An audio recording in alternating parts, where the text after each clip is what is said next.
जम्मू कश्मीर में आरक्षण देने का संशोधन विधेयक लाए और 3 नए आपराधिक कानून भी हम लेकर आए। हमारी क्रिमिनल जस्टिस सिस्टम के ये 3 कानून 160 साल बाद पहले अंग्रेजों ने बनाए थे, अंग्रेजों की पार्लियामेंट में बने थे। नरेंद्र मोदी जी ने, माननीय नरेंद्र मोदी जी ने बीएनएसएस और बीएसए के माध्यम से हमारी संपूर्ण न्यायिक आपराधिक न्याय प्रणालिका को भारतीयकरण करने का काम नरेंद्र मोदी जी, और वो कानून जो अंग्रेजों को राज टिकाने के लिए बने थे, वो कानून को समाप्त कर हमारे संविधान ने हमारे नागरिकों को जो अधिकार दिए हैं, समय पर न्याय मिलना चाहिए, इसका करने का काम नरेंद्र मोदी जी ने किया। इस देश को गुलामी की मानसिकता से आजाद करने का काम कई सालों के बाद अगर किसी ने किया तो हमारे नेता नरेंद्र मोदी ने किया। और आप तो कई साल तक अटल जी की सरकार आई, कई साल तक बजट शाम को 5:30 बजे रखते थे। क्यों शाम को 5:30 बजे रखते थे? क्योंकि इंग्लैंड की रानी के घड़ी में उस वक्त 11 बजते थे। आजादी के इतने सालों तक अंग्रेज की रानी के घड़ी से बजट रखने की आदत थी, वो भी किसी ने बदला तो भारतीय जनता पार्टी ने बदला, अटल बिहारी वाजपेयी।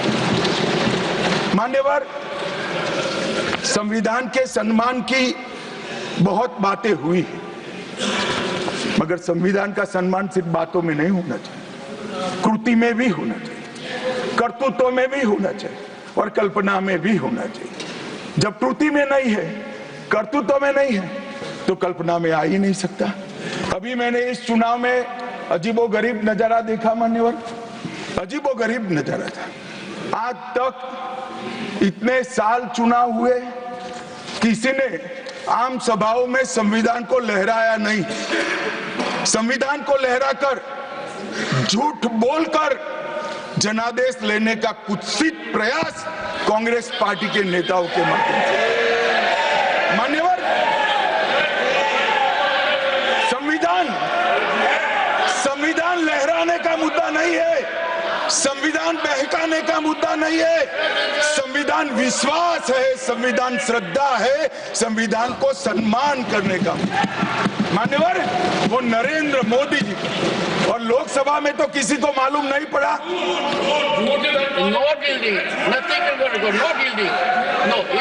मान्यवर, लोकसभा में तो किसी को मालूम नहीं पड़ा, लोकसभा में तो किसी को मालूम नहीं पड़ा। जागरूकता थी, महाराष्ट्र में भी लहराने के अलावे बांटने गए तो एक पत्रकार के हाथ में भी आ गया, खोला तो मान्यवर पूरा कोरा था, अंदर कुछ लिखा ही नहीं था, प्रीएम्बल भी नहीं था। मान्यवर, इतना बड़ा छल, आपकी बात नहीं कर रहा मैं, ये तो पकड़े जाने के बाद तो सब लोग सुधर जाते हैं।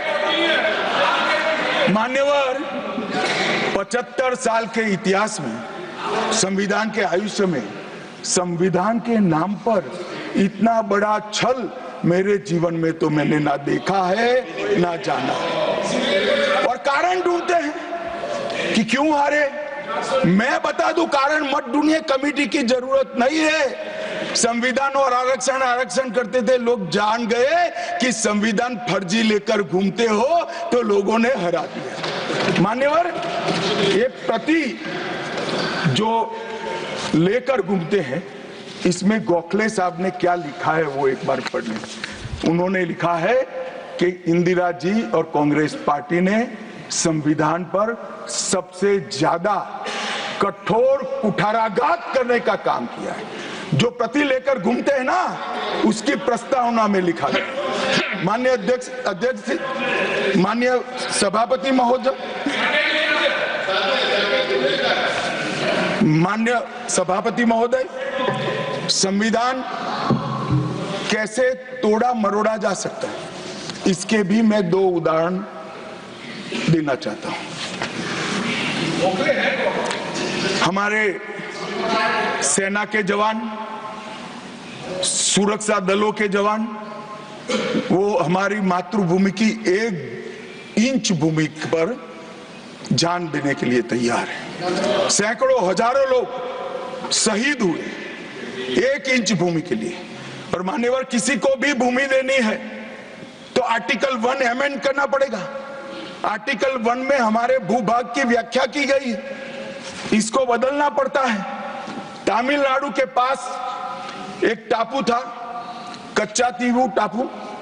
वो टापू 1974 में अचानक ही एक एग्रीमेंट कर वन फाइन मॉर्निंग लंका को दे दिया गया। मान्यवर, चलो भाई, बहुमत था आपका, मान लो ऐसे भरोसे से किया होगा कि संसद मेरा सम्मान रखेगी, परंतु बाद में भी ये आर्टिकल 1 का बदलाव आज तक नहीं आया है और वो हमारा भूभाग आज हमारा हिस्सा नहीं है। मान्यवर, ऐसा खिलवाड़ भारत नहीं, दुनिया के किसी भी देश में शासकों द्वारा संविधान के साथ नहीं किया होगा। मान्यवर, आप तो अधिवक्ता है। 35A को कॉन्स्टिट्यूशन ऑर्डर से, राष्ट्रपति महोदय के ऑर्डर से दाखिल किया गया। अब दाखिल तो हो सकता है, पर कॉन्स्टिट्यूशन ऑर्डर को दोनों सदन की परमिशन चाहिए, जो हमने धारा 370 हटाने के लिए ली। मैं आज कांग्रेस के मित्रों को पूछना चाहता हूं, जो संविधान की दुहाई देते हैं, 35A जब आपने लागू किया, इसके कॉन्स्टिट्यूशन ऑर्डर पार्लियामेंट में कब डिबेट में आया, कब मतदान हुआ, किसने पारित किया? पार्टी को तो निजी परिवार की जागीर समझते हो, संविधान को भी निजी परिवार की जागीर आप लोग समझ रहे।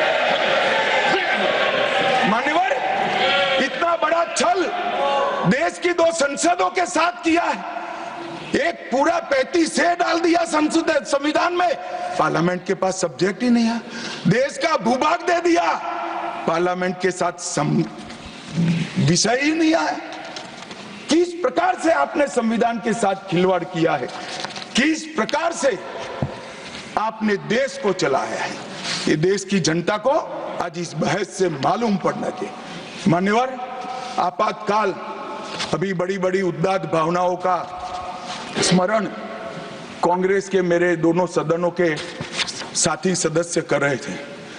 यंग सदस्य करे तो मैं समझता हूं, शायद इन्होंने इतिहास न पढ़ा हो, मगर जो लोग आपातकाल के वक्त थे वो भी करते थे।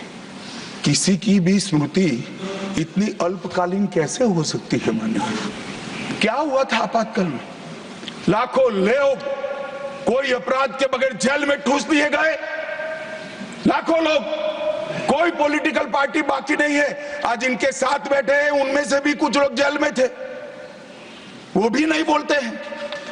न्यायालय में डर का माहौल, मीडिया पर सेंसरशिप। इंडियन एक्सप्रेस ने अपना संपादकीय एक भी शब्द लिखे बगैर का कोरा संपादकीय प्रकाशित करा, क्योंकि लिख नहीं सकते थे। श्रीमान शुक्ला साहब से एडिट कराना होता था, वापिस ही नहीं आता था, तो उन्होंने कोरा अखबार ही निकाल दिया। इस तरह से विरोध किया और तय हो गया, मान्यवर, एक व्यक्ति कहेगी वो ही कानून होगा। और क्यों किया? देश पर आक्रमण हुआ था क्या? देश की आंतरिक सलामती ठीक नहीं थी क्या? ना ना ना ना ना ना, ऐसा कुछ नहीं हुआ था। सिर्फ इतना हुआ था कि इलाहाबाद हाईकोर्ट ने उनको सांसद के रूप में अयोग्य ठहरा दिया था। अपनी कुर्सी जाने वाले, चुनाव नहीं कराना था। और मान्यवर, जब पार्लियामेंट, जब इसको चैलेंज किया गया और न्यायालय में, सर्वोच्च अदालत में जब चर्चा चली, तब उन्होंने कहा, नीरज डे को पूछा कि आर्टिकल 21 के तहत के अधिकार इमरजेंसी में समाप्त हो सकते हैं क्या? तो उन्होंने कहा, यस सर। साहब, कोई भी वकील को यस सर कहने की इतनी बड़ी फीस नहीं मिली होगी। नीरज डे 11 साल तक अटॉर्नी जनरल रहे, एक यस सर कहने का। मान्यवर, डीओ ड्राफ्ट जो होता है वो कैबिनेट में, कैबिनेट मंत्रालय से आता है। कैबिनेट मंत्रालय में डीओ ही नहीं है। कैबिनेट का जो प्रस्ताव होता है कैबिनेट मंत्रालय के थ्रू जाता है, मगर आज कैबिनेट में कोई रिकॉर्ड नहीं है कैबिनेट मंत्रालय में। मैं तो छोटा था मान्यवर, मुझे जेल में नहीं जाना पड़ा। मेरी आयु होती तो मेरा भी सौभाग्य होता, पूरे 19 महीने इसके विरोध में मैं जेल में रहना पसंद करता, परंतु मैं छोटा था। मुझे इमरजेंसी की मालूमात कैसे पड़ी? मैं बीना का गीतमाला सुनता था, बीना का गीतमाला अचानक बंद हो गई। तो मैंने घर में झगड़ा किया कि बीना का क्यों गीतमाला क्यों नहीं आती। मेरे पड़ोस वाले चाचा ने कहा किशोर कुमार के साथ इंदिरा जी का झगड़ा हो गया है, बीना का गीतमाला में किशोर कुमार का आवाज नहीं आना चाहिए। तो नए गीतों की रिकॉर्डिंग हुई और किशोर कुमार और लता मंगेशकर के ड्यूएट गीत भी लता दीदी की आवाज में ही पूरे देश ने 19 महीना सुने साहब।